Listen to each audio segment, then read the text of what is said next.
دوستوں بزرگوں، قرآن مقدس کی جو میں نے ایک آیت تلاوت کی ہے، اس میں اللہ تبارک و تعالیٰ ارشاد فرماتا ہے کہ علم والے اور بغیر علم والے اکٹھا جمع ہو نہیں سکتے۔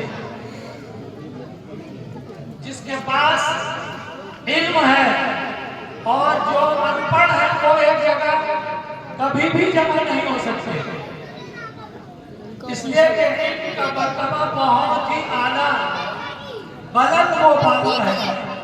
علم کے لیے بہت ساری محنتیں کوششیں کرنی پڑتی ہے، جب جا کر علم آتا ہے۔ کبھی آپ نے یہ سنا ہوگا کہ کوئی کالج، کوئی اسکول، کوئی مدرسہ یا کوئی بھی ادارہ جاہل بنانے کے لیے کھولا گیا ہے؟ آپ نہیں بتا سکتے۔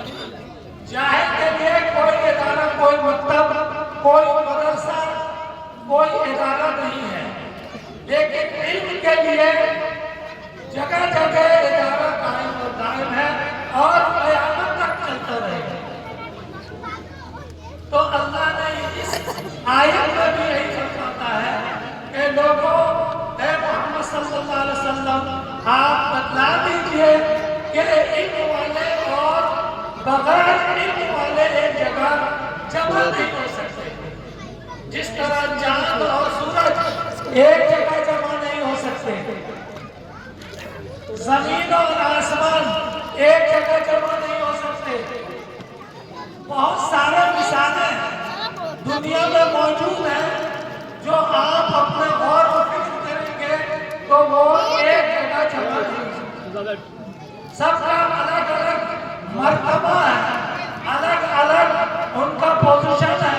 تو اللہ تبارک و تعالیٰ نے یہاں بھی یہ فرمایا کہ علم والے اور بغیر علم والے ایک جگہ جمع نہیں ہیں۔ علم نام ہے ہدایت کا۔ علم کے ذریعے سے ہم اللہ کے پہچان کو جانیں گے، آقا کے پہچان کو سمجھیں گے، ہم اپنے شریعت کی باتوں کو سمجھیں گے۔ دوستو بزرگوں، جس کے پاس علم نہیں ہوگا اس کے لیے سب برباد ہو جائے گا۔ آپ کو معلوم ہے کہ جب ہمارے شیخ الہند رحمت اللہ علیہ، جو دیوبند کا نام آپ نے سنا ہوگا، جو تمام مدارس کی ماں ہے، آپ کے کہنے میں بھی یہ قابل فخر ہے، یہ مبارک یعنی یہ ششمر کا محلہ کہ یہاں پر 3 مفتیان کرام وہ بھی فاضل دیوبند ہیں۔ آپ لوگوں کو تو چاہیے تھا کہ آپ سب سے اعلیٰ اور بالو رشی کے عوام میں ہوتے ہیں، لیکن 3 علماء کرام مفتی جدید ہیں۔ ایک تو دارالعلوم کوئی مدرس اور ایک پہلے ہمارے زمانے کے مفتی اشرف صاحب، ان کا ادارہ یہی تھا، اب دوسرے جگہ چلا گیا، اور ایک مفتی صالح السماع جو آج کل جامعہ اشرف العلوم میں استاد حدیث ہے اور فقہ ہے اور افتاء کی تعلیم بھی دے رہے ہیں۔ لیکن دوستو بزرگوں کو مسلسل ہے چراغ تلے اندھیرا۔ ہمارے پاس یہ لوگ ہیں، ہمیں ان کی عزت نہیں کرنی آتی۔ تو دوستو بزرگوں کی حضرت شیخ الہند رحمت اللہ علیہ جب وہ انگریز کے ہندوستان کے آزادی کے سلسلے میں انگریز نے ان کو مالیا جیل میں بند کر دیا، 1-2 سال نہیں 4 سال۔ میں اور بھی بہت سارے ان کے تفصیلی واقعہ میں جانا نہیں چاہتا۔ 4 سال کے بعد وہ جب جیل سے ہندوستان آئے مالٹا سے، ان کا استقبال بمبئی میں بڑے شان و شوکت سے استقبال کیا گیا۔ انہوں نے آنے کے بعد جو سب سے پہلے بمبئی کے اجلاس میں انہوں نے فرمایا کہ میں 4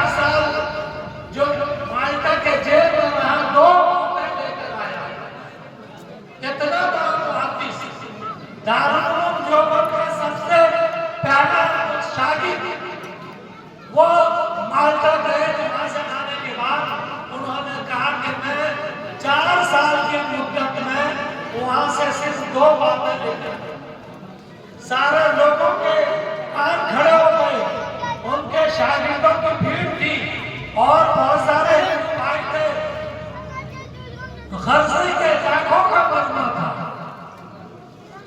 सारे लोग हमारे तक गोश हुए कि आखिर हजरत ये 2 चीज क्या फरमा रहे हैं। हजरत ने फरमाया कि पहली चीज ये है कि मैं यहाँ से जाने के बाद हर जगह, हर मोहल्ला, हर कस्बा, हर करिया में दीन का, दीनी तालीम का इदारा खोला। और दूसरा फरमाया कि मुसलमानों में जो नाइत्तेफाकी है उसको खत्म करवाने की कोशिश करो।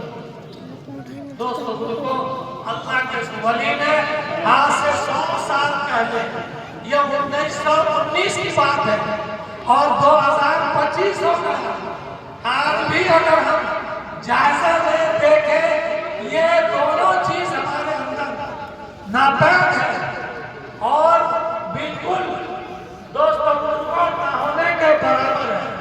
आज हमें अगर दीनदारी आ जाती तो दोस्तों उनको मस्जिद खचाखच भरी होती, नमाजी से भरी हो जाती, और अगर इत्तेफाक और इत्तेहाद हो जाता तो दोस्तों उनको कोई किसी का दुश्मन और कोई किसी का नाइत्तेफाकी नहीं रहता। इसीलिए अल्लाह ने फरमाया कि ला तक़नतू मिन रहमतिल्लाह, अल्लाह के रहमत से नाउम्मीद मत हो कि तुम अगर अब भी चाहोगे, अगर अपने आप को सुधारना, अपने आप को संवारना, अपने आप को हमारे आका और मौला जनाब अहमद मुस्तफा मोहम्मद मुस्तफा सल्लल्लाहु अलैहि वसल्लम के दिन पर चलना आसान हो जाएगा। अब तो इसी जमाने में लोग कई किलोमीटर का सफर तय करते थे इल्म दीन हासिल करने के लिए, लेकिन आज तो हर गांव में मदारिस मौजूद, मकातब मौजूद, लेकिन हम पढ़ने के लिए तवज्जो नहीं करते।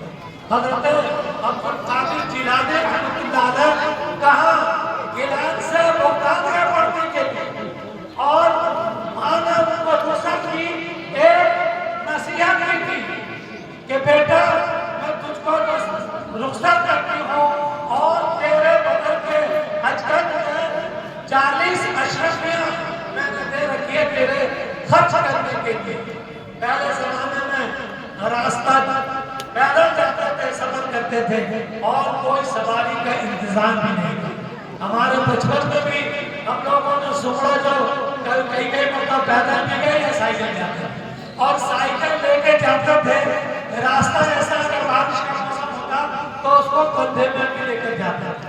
मेरा उस जमाने का तस्वीर कीजिए, माँ रुखसत करती है अपने बेटे को, अपने होनहार लड़कों को, ताकि बेटा तू अल्लाह के रास्ते में दीन सीखने जा रहा है, जा, लेकिन मेरी एक नसीहत, ज्यादा नहीं, एक नसीहत, वो क्या फरमाया कि तू हमें कभी भी झूठ मत बोलना।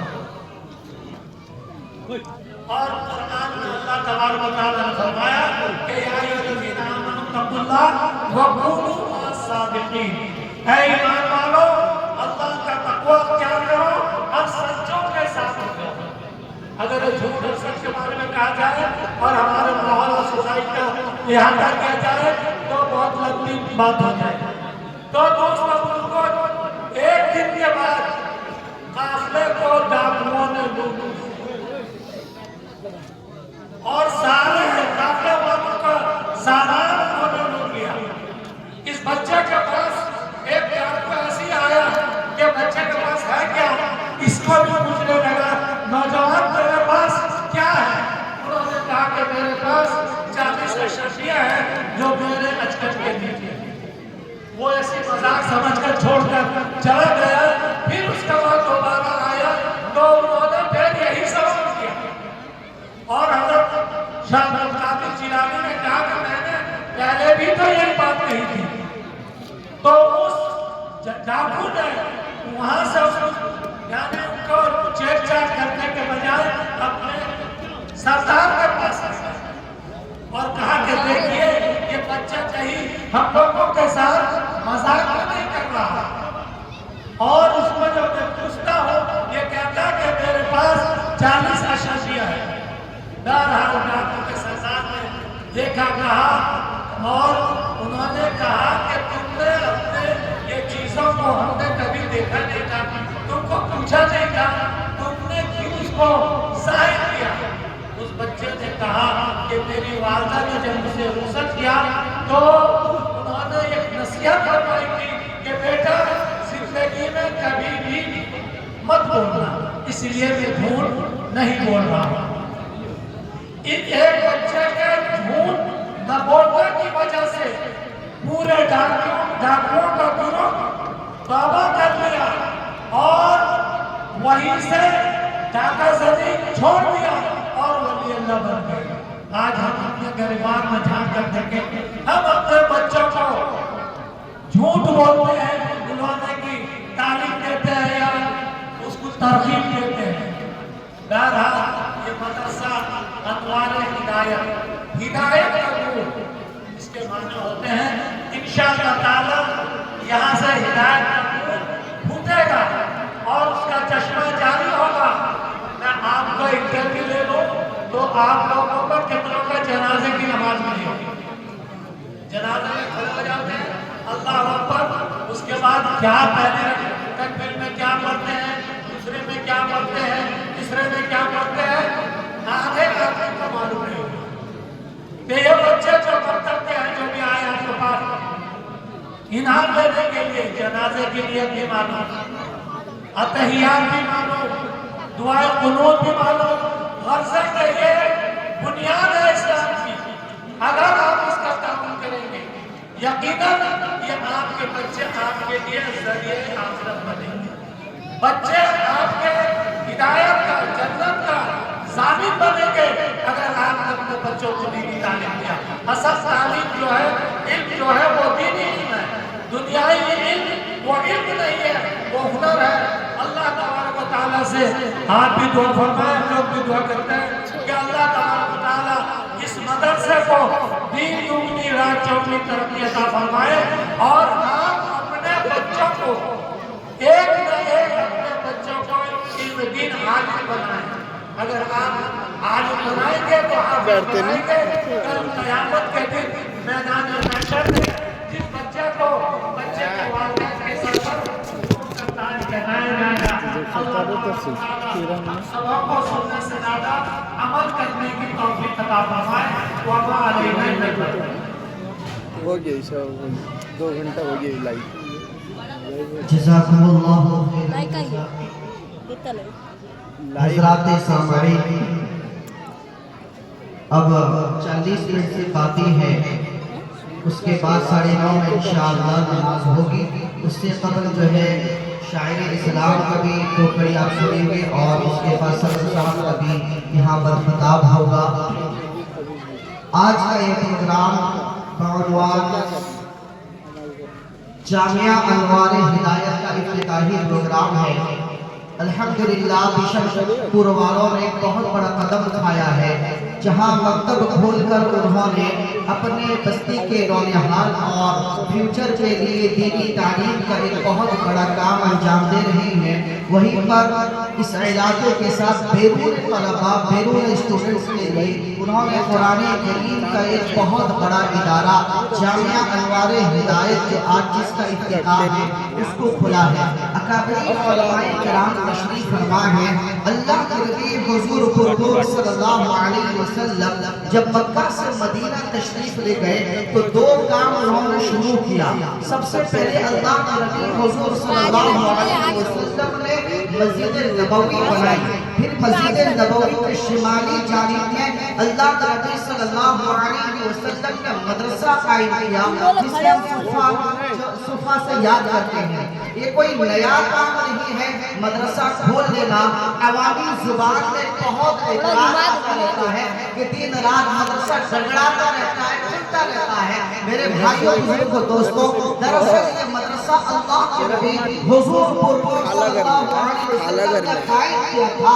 اس سوچ کے ساتھ قائم کیا تھا کہ اللہ نے قرآن کریم میں جو پیغامات بھیجے ہیں، اللہ نے احادیث نبویہ صلی اللہ علیہ وسلم کے ذریعے سے جو ارشادات بھیجے ہیں وہ امت پر کس طرح صحیح رہن سے باقی رہیں. اللہ کے نبی نے اس سوچ کے ساتھ مدرسے کا قائم کیا اور اللہ تبارک و تعالیٰ نے نبی کریم محمد رسول اللہ سے وعدہ فرمایا تھا، اے نبی تم پریشان نہ ہو، اس دین کی حفاظت، قرآن کی حفاظت میں کروں گا.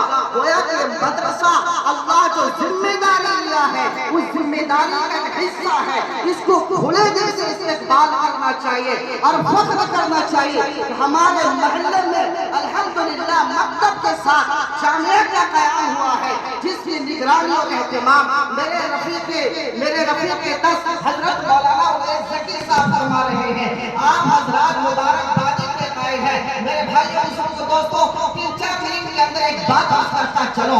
آپ جانتے ہیں کہ تاریخ کی کتاب میں ایک بات لکھی ہوئی ہے کہ منگول کے زمانے میں جو فی الحال چین کا علاقہ ہے، ہمارے ہندوستان سے زیادہ چین میں مسلمانوں کی بڑی تعداد تھی. لیکن آج کیا سبب ہے کہ ہندوستان میں مسلمان آباد ہیں، اچھے سے ہیں، اور مسلمانوں کی آبادی بڑھتی چلی جا رہی ہے. علماء کرام نے تاریخ کی کتابوں میں لکھا ہے کہ قربان جاؤ، علماء دیوبند نے 3 کام شروع کیے ہیں جس کی وجہ سے پورے ہندوستان میں الحمدللہ آج قرآن والے مسلمان بنتے ہیں. نمبر 1 دارالعلوم دیوبند کا قیام، نمبر 2 تبلیغی جماعت کا قیام، نمبر 3 جمعیت العلماء کا قیام. یہ 3 ایسے تحریک چلائی گئی جس کی وجہ سے آج ہندوستان میں مسلمان اپنے داڑھی ٹوپی کے ساتھ اذان کی آواز کی گونجوں کے ساتھ باقی ہے. بشمپور والوں، اپنے سینے کو کھولو اور اس ادارے کا استقبال کرو.